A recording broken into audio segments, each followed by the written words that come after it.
माननीय उपसभापति महोदय, आज जब इस विषय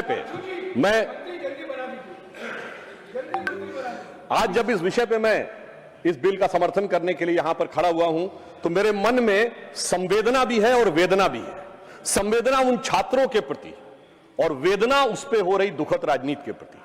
माननीय सभापति महोदय, जैसे अभी झा साहब ने बोला था कि उनका स्टेक है, तो इस सदन में मैं एक नेता के रूप में नहीं, एक सांसद के रूप में नहीं, मैं इंजीनियरिंग का कॉम्पिटिटिव एग्जाम क्वालिफाई करके बने हुए एक छात्र के रूप में और बाद में इंजीनियरिंग के शिक्षक के रूप में मैंने छात्र और शिक्षक दोनों रूपों में बच्चों के उस भाव को अनुभव किया है कि अगर उनको लगता है कि उनकी परीक्षा में कुछ गड़बड़ हो गई तो उनके मन का क्या भाव होता है, यह मैंने अनुभव किया। और मैं याद दिलाना चाहता हूं, जिस जमाने में हमने एग्जाम दिए थे, एंट्रेंस एग्जाम आईटीज के, जिस जमाने में राजीव गांधी जी थे, तो मैं याद दिलाना चाहता हूं फिजिक्स, केमिस्ट्री, मैथ के साथ साथ इंग्लिश का एग्जाम होता था। और जब तक इंग्लिश क्वालिफाई ना करें, फिजिक्स, केमिस्ट्री, मैथ की कॉपी नहीं जचती थी। तमाम बच्चे इसलिए नहीं आ पाते थे, और अगर वो सेलेक्ट हो जाए तो वो छोड़ के चले जाते थे, क्योंकि वो घबरा जाते थे। हमारे उत्तर प्रदेश से बहुत लोग थे, मगर आज प्रधानमंत्री श्री नरेंद्र मोदी जी के नेतृत्व में 13 भाषाओं में एग्जाम होता है और 13 भाषाओं में मेडिकल और इंजीनियरिंग की पढ़ाई होती है। और आज जो युवा पीढ़ी है, तरुणाई है, वो आज नई ऊंचाइयों पर जा रही है। अभी प्रधानमंत्री जी ने बताया, फिजिक्स ओलंपियाड में हमने ज्वाइंट रूप में सही 5 गोल्ड मेडल पाकर टॉप किया। केमिस्ट्री, बायोलॉजी और मैथ के ओलंपियाड में शानदार प्रदर्शन हमारे बच्चों ने किया। आप अगर देखें तो अभी स्काई रूट कंपनी ने भारत का first space satellite Vikram 1 launch किया, और जिसकी एवरेज एज 28 साल है। और यह भी याद करिए, इस समय हमारे बच्चों के, युवाओं के प्रतीक कौन? गुकेश डोमराजू, जो 18 साल की उम्र में वर्ल्ड चेस चैंपियन बना।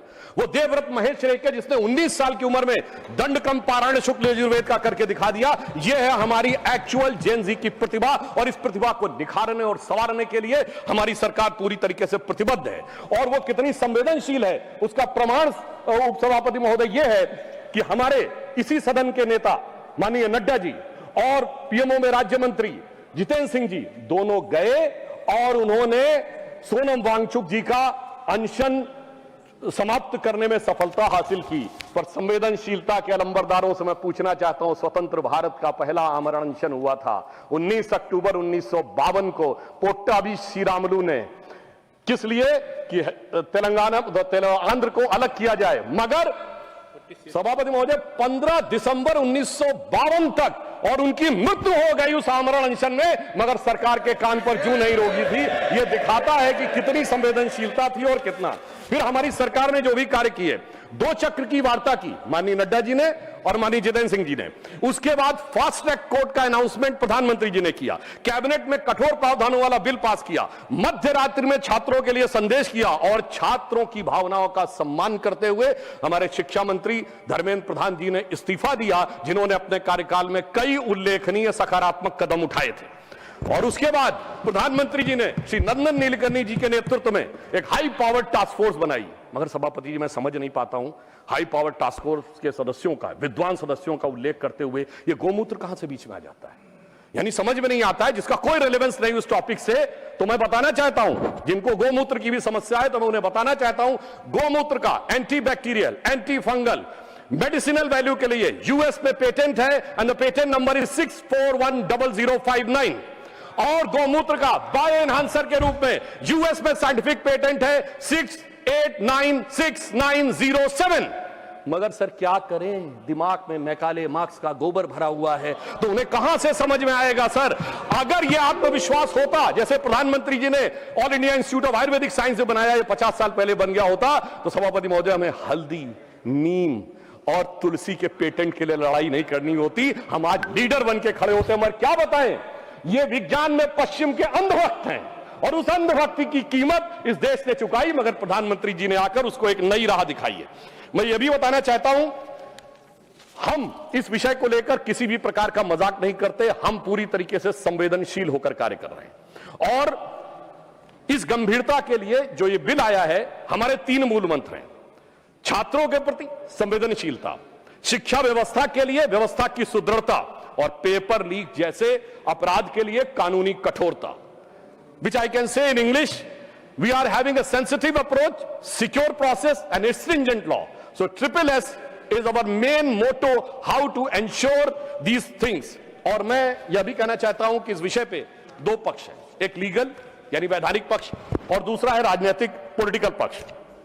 हम दोनों, पहले मैं लीगल पक्ष के ऊपर बात करूंगा, फिर पॉलिटिकल पक्ष के ऊपर। मगर हमारी सरकार ने यह प्रतिबद्धता दिखाई है कि जब छात्रों के भविष्य की बात आए तो ऐसा कठोर कानून बनाया है कि पेपर लीक करने वाले माफियाओं का मनोबल गिरना नहीं चाहिए, मनोबल जमींदोज हो जाना चाहिए। और इसके लिए 2024 के एक्ट के सेक्शन 11 के सबसेक्शन 2 में यह स्पष्ट किया गया है कि यदि कोई संगठित पेपर लीक करता है तो 1 करोड़ रुपए से उसको आर्थिक दंड को 10 करोड़ रुपए किया गया है। इसका उद्देश्य यह है कि यदि कोई ऐसा करता है तो उसकी आर्थिक ढांचा जमींदोज हो जाना चाहिए। सबसेक्शन 1 में 5 वर्ष के कारावास को 7 वर्ष किया गया है और 7 वर्ष के कारावास को 10 वर्ष किया गया है। 2024 के एक्ट के सेक्शन 10 में संशोधन किया गया है कि यदि कोई व्यक्तिगत रूप से इसका दोषी पाया जाता है तो 50 लाख रुपए का होगा फाइन। माननीय मंत्री जी ने कहा था कि सर्विस प्रोवाइडर के ऊपर भी कड़ा शिकंजा करने की व्यवस्था की गई है, तो यदि कोई सर्विस प्रोवाइडर या मैनेजर होता है तो उस पर 1 करोड़ रुपए का फाइन और सजा जो है वो 10 वर्ष तक की हो सकती है। परंतु मैं कहना चाहता हूं सभापति महोदय, कानून कितना भी कठोर हो वो तब तक प्रभावी नहीं हो सकता जब तक जांच द्रुत गति से ना हो। तो इसमें यह प्रावधान किया गया है 2024 के एक्ट के सेक्शन 12 में, सेक्शन 12 और बी, ए एंड बी दो नए संशोधन किए गए हैं जिससे जांच एजेंसी को 2 महीने के अंदर ही अपनी जांच पूरी करनी है। और पहले प्रावधान यह था कि केवल सेंट्रल एजेंसीज करेंगी, अब स्टेट्स को इंपावर किया है कि वो चाहे तो स्पेशल टास्क फोर्स अपनी बना सकते हैं और उसे भी 2 महीने के अंदर जांच देनी होगी। यानी स्टेट्स को भी पावर दिया है और उसके लिए स्पेशल टास्क फोर्स की व्यवस्था भी की है। परंतु सभापति महोदय, जांच कितनी भी द्रुत गति से हो, जब तक न्याय द्रुत गति से ना हो तो भी समस्या होती है। तो इसमें यह व्यवस्था की गई है, सेक्शन 12 में यह प्रावधान किया गया है कि स्पेशल ट्रैक कोर्ट बनेंगे, फास्ट ट्रैक कोर्ट बनेंगे जो डे टू डे बेसिस के ऊपर हियरिंग करेंगे और इसके लिए कोई भी राज्य या केंद्र शासित राज्य या प्रदेश उच्च न्यायालय के मुख्य न्यायाधीश की अनुशंसा के ऊपर डेजिग्नेटेड कोर्ट का गठन कर सकेगा। परंतु सभापति महोदय, कई बार न्याय में बीच में लोग लूपहोल निकाल लेते हैं, तो यह भी व्यवस्था की गई है यदि कोई कानूनी दावपेच निकालकर बचना चाहे तो कोई स्पेशल टास्क फोर्स के आदेश या निर्णय को चैलेंज करना चाहे तो उसे हाई कोर्ट में 2 जजेस बेंच में ही जाना पड़ेगा और उस अपील का डिस्पोजल 3 महीने के अंदर करना पड़ेगा।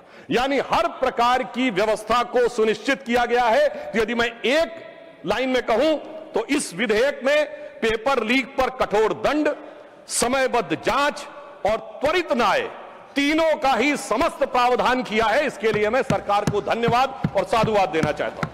और इतना ही नहीं, विगत 12 वर्षों में हमारी सरकार ने शिक्षा व्यवस्था के लिए क्या क्या किया है वो बहुत सारा विस्तार लोग बता चुके हैं। IITs 15 से 23 हुई, IIMs 15 से 21 हुई, एम्स 7 से 20 हुए, मेडिकल कॉलेज 387 to 808 हुए, टोटल यूनिवर्सिटी 760 से 1338 हुई, अंडर ग्रेजुएट MBBS सीट 151% बढ़ी, PG सीट 140% बढ़ी और 15,000 करोड़ रुपए का निवेश किया गया है ताकि आने वाले वर्षों में 10,000 नई मेडिकल सीट्स का गठन हो सके।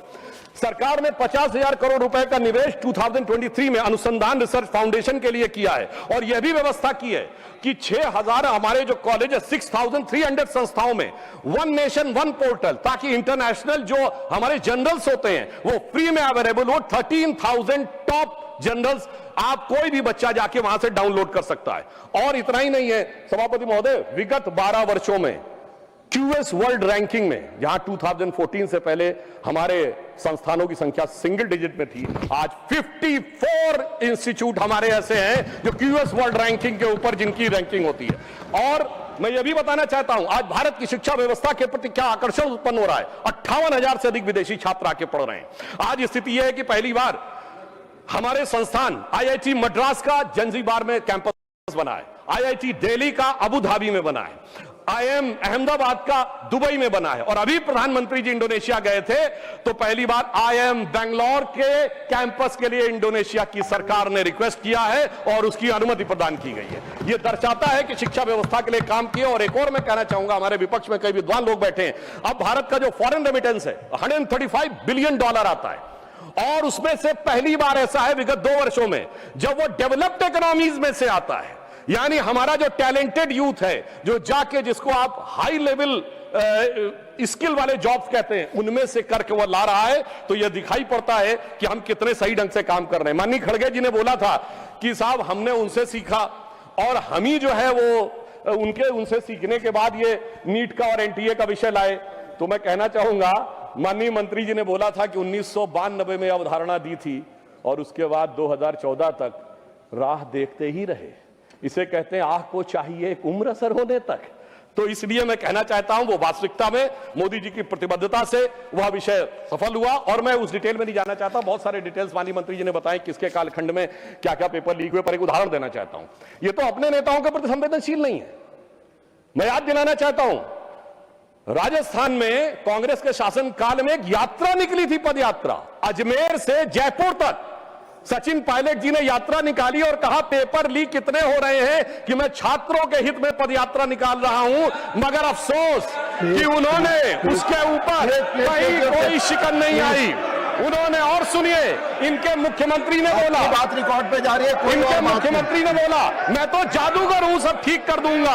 और उस समय सचिन पायलट जी का मीडिया में बयान है जिसमें उन्होंने कहा पेपर लॉक में था, लीक हो गया। ये कैसी जादूगरी है? अब मैं बताना चाहता हूं, आज मैं पूछना चाहता हूं, विपक्ष की सरकारों में जहां पेपर लीक हुए हैं, क्या वही मानदंड होगा जो हमारी सरकार के लिए है?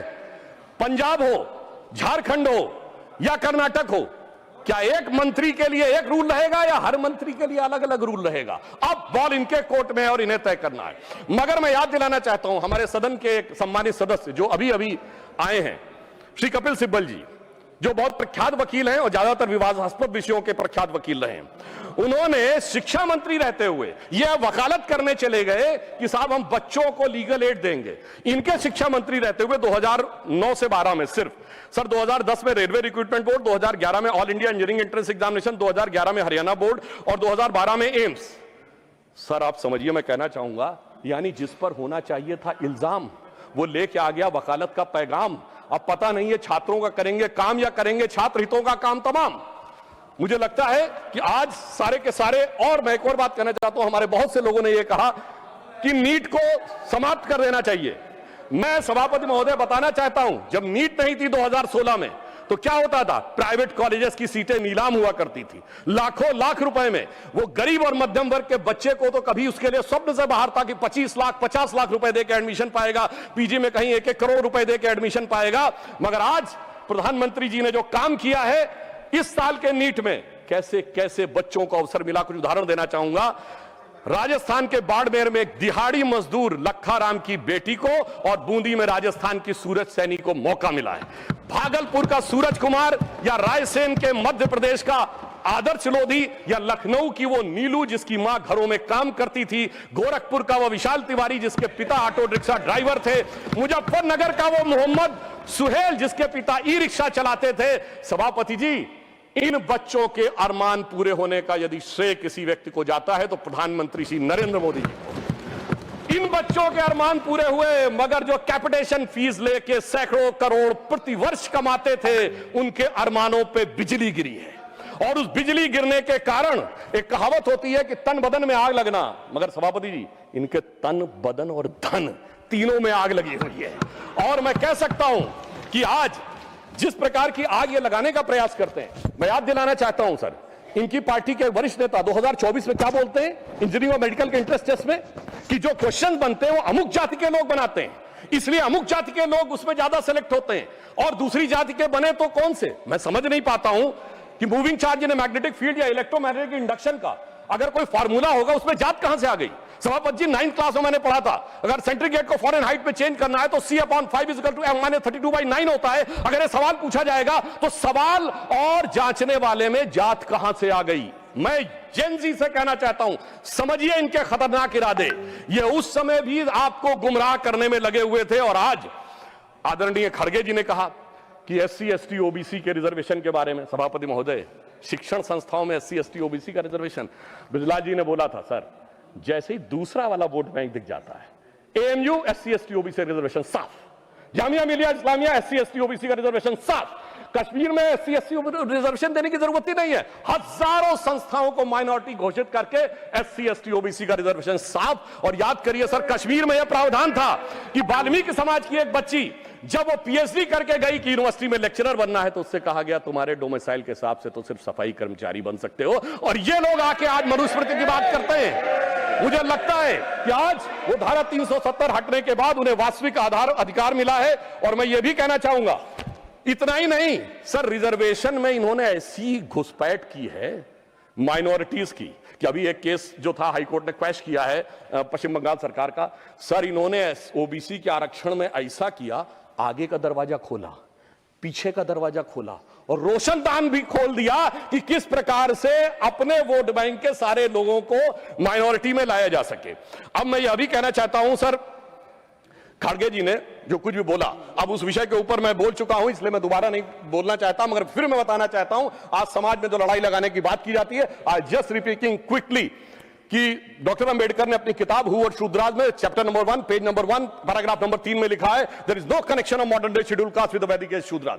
सेकंड, उन्होंने द अनटचेबिलिटी में लिखा है, पेज नंबर 155 पे आप कहेंगे तो मैं अभी आपको ऑथेंटिकेट कर सके दे सकता हूं, जिसमें उन्होंने लिखा देयर वाज नो अनटचेबिलिटी, मनुदेरा started on 4th century, subsequent become on 8th century. अब 8th सेंचुरी से इस देश में क्या हुआ था ये भी याद रखने की जरूरत है। पर मैं ये कहना चाहता हूं सर एक और बात, कि आज जो लोग कॉम्पिटिटिव एग्जाम वाले बच्चों के लिए कि नेता बनने का प्रयास कर रहे हैं, सर उन्होंने कभी जिंदगी में कंपटीशन देखा है? कभी नहीं देखा सर। ये वो नेता हैं जिन्होंने एजुकेशन में कंपटीशन नहीं देखा, नौकरी में कंपटीशन नहीं देखा, पॉलिटिक्स में कंपटीशन नहीं देखा, और अपनी पार्टी में तो ऐसी रेस दौड़ते थे जिसमें एक ही आदमी दौड़ रहा होता था। तो आप सोचिए कि जिन्होंने कभी रियल में कॉम्पिटिटिव एग्जाम क्वालिफाई नहीं किया, मतलब फेस ही नहीं किया। दूसरी तरफ हमारे नेता नरेंद्र मोदी जी जमीन से एक एक परीक्षा को पूरे करते हुए किस प्रकार से उभर कर सामने आए तो साफ समझा जा सकता है। मैं सर कोट करना चाहता हूं, सर दुनिया की सबसे बड़ी, सर आपने अपने टर्म में बोलिए, दुनिया की सबसे बड़ी कंपनी एनवीडिया के चीफ सर जेनसेन हुआंग ने 23 सितंबर 2024 को कहा है, एनवीडिया के सीईओ ने, उसने कहा whenever I meet PM Modi I find an incredible student in him. तो एक तरफ है हमारे नेता जो motivated, dedicated and incredible student है, दूसरी तरफ एक वो है जो फ्रस्ट्रेटेड, रिजेक्टेड और हर लोकसभा सत्र के बाद इंटरनेशनली इनविजिबल नेता है। अब मैं एक और बात कहना चाहता हूं, एक चीज जो हमारे लिए चिंता का विषय है सर, देखिए जिस प्रकार की भाषाएं आई वहां पर बच्चों के उसमें वो बहुत अशोभनीय और चिंताजनक था, जिस ढंग की भाषा का प्रयोग किया गया। मगर बच्चों की क्या गलती है सर, जो बड़ों से सीखते हैं। यदि यहां पे गालियां दी जाती हैं, अभी जो सदन में सदस्य खड़े हुए उन्होंने भी गाली वाली दी थी, अलग बात है। प्रधानमंत्री जी को बिहार में मां की गाली दी जाती है, आखिर में बच्चे बड़ों से ही सीखते हैं। तो मुझे लगता है ये अभी ध्यान रखना चाहिए। मगर मैं दलगत भावना से अलग होकर कहता हूं, आज जो कुछ आपने सुना, हम इस तरफ पक्ष के हों या उस पक्ष के हों, क्या हमें नहीं लगता कि इस विषय को लेकर हमें चिंता होनी चाहिए? इस पे पूरे सदन को चिंता होनी चाहिए और इसका मार्ग प्रशस्त होना चाहिए। इसलिए मैं सदन की तरफ से कहना चाहूंगा कि शील, विनय, आदर्श, सभ्यता तार बिना झनकार नहीं है। शिक्षा क्या स्वर साध सकेगी यदि नैतिक आधार नहीं है? और मैं यह भी बताना चाहता हूं सर, मैं जेन जी से भी कहना चाहता हूं कि आपने एक गाना सुना होगा, यही उम्र है कर ले तू गलती से मिस्टेक। तो मैं बच्चों से बताना चाहता हूं, ये पानी की बोतल 10 रुपए की आती है, मगर Instagram free, Facebook free, WhatsApp free, Twitter free, ये फ्री क्यों दिया जा रहा है भाई? जबकि वो सभ्यता क्या कहती है, there can never be a free lunch, if there is a free lunch there has to be poison in it. तो मैं समझना चाहता हूं वो फ्री आपको इसलिए दिया जा रहा है ताकि आपके दिमागों को कैप्चर किया जा सके। इसलिए मैं पुनः 1997 की एक मूवी है यस बॉस, जो शाहरुख खान और जूही चावला थे, तो वो अपने बॉस को सोचती है कि वो मेरे लिए अच्छा कर रहा है, मगर वो उनको ट्रैप में फंसा रहा था। तो एक गाना था, बड़े टेढ़े मेढ़े दुनिया के रास्ते, खतरे ही खतरे हैं तेरे वास्ते। तो मुझे लगता है कि जेन जी को इस विषय के ऊपर समझना चाहिए। और मैं यह भी कहना चाहता हूं युवाओं से, याद रखिए योग, भोग, संग्राम तीनों जवानी के काम। और याद रखिए 80% लोग भोग में और 20% लोग संग्राम में पड़े हुए हैं। बहुत संभल कर आगे कदम बढ़ाना होगा। इसलिए मैं कहना चाहता हूं कि आज जब छात्रों के आंदोलन में कुछ ऐसे अवांछित तत्व आ गए थे, और ये मैं हवा में नहीं बोल रहा हूं, 23 जुलाई को 9:30 पे सोनम वांगचुक जी का ट्वीट है जिसमें उन्होंने ये कहा कि भाई मुझे बहुत पेन है कि कुछ एंटी सोशल एलिमेंट्स आ गए। बच्चों से कहूंगा सावधान रहिए, ये बड़े खतरनाक एलिमेंट हैं, ये अवसरवादी, अराजकतावादी हर आंदोलन में चले जाते हैं, सीए में भी चले जाते हैं, किसान में भी चले जाते हैं, कुछ पहलवान में भी चले जाते हैं, आज बच्चों में भी। तो ये वो मुखौटा है जो कभी मुसलमान के पीछे छुपता है, कभी किसान के पीछे छुपता है, कभी पहलवान के पीछे छुपता है, आज नौजवान के पीछे छुपा है। इसलिए मैं कहना चाहूंगा बच्चों से कि देखिए वो जो बच्चे हैं वो तो भटके हुए नौजवान हैं सर, बच्चे तो भटके हुए नौजवान हैं, मगर सत्ता के लालच में पक्की दाढ़ी वाला एक लटका हुआ नौजवान भी है, उससे उनको बहुत सावधान रहने की जरूरत है। और मैं सर बस 1 मिनट में खत्म कर रहा हूं सर, प्रधानमंत्री जी ने और गृह मंत्री जी ने यह ध्यान रखा, हिंदी में एक कहावत है कि गेहूं के साथ घुन न पिसने पाए, हमने ध्यान रखा कि उन अपराधी तत्वों के बीच में बच्चों के साथ किसी प्रकार का वो ना होने पाए। तो मैं सिर्फ ये कहना चाहूंगा हमारा उद्देश्य है संवेदना, संवाद के साथ समाधान खोजना, इनका है दुष्प्रचार, अराजकता के साथ घमासान मचाना। और बस अंतिम पंक्ति कह के समाप्त करता हूं, मैं बच्चों से कहना चाहता हूं, प्रधानमंत्री जी ने जिन विपरीत परिस्थितियों में निकाला है कि वो पुराना गीत हम सबने सुना होगा, हम लाए हैं तूफान से कश्ती निकाल के, इस देश को रखना मेरे बच्चों संभाल के, हर एक कदम उठाना जरा देखभाल के। और अंत में कहना चाहूंगा बच्चों से यह भी कि हां हो सकता है कुछ कष्ट आपको हुआ हो, मगर हम उन लोगों में से नहीं हैं जो माननीय राम गोपाल जी कहते थे, कार सेवक चढ़ तो गए थे मगर चिपक गए, साथ के गोलियां मारी गई थी, कनपट्टी पर सटा के गोलियां मारी गई थी। इसलिए मैं यह भी कहना चाहता हूं सर अंत में प्रधानमंत्री जी की तरफ से बच्चों के लिए और युवा पीढ़ी के लिए कि चमन को सींचने में पत्तियां कुछ झड़ गई होंगी, यही इल्जाम हम पर लग रहा है बेवफाई का, मगर कलियों को जिसने रौंद डाला अपने हाथों से वही दावा करे हैं चमन की रहनुमाई का। धन्यवाद। माननीय सदस्य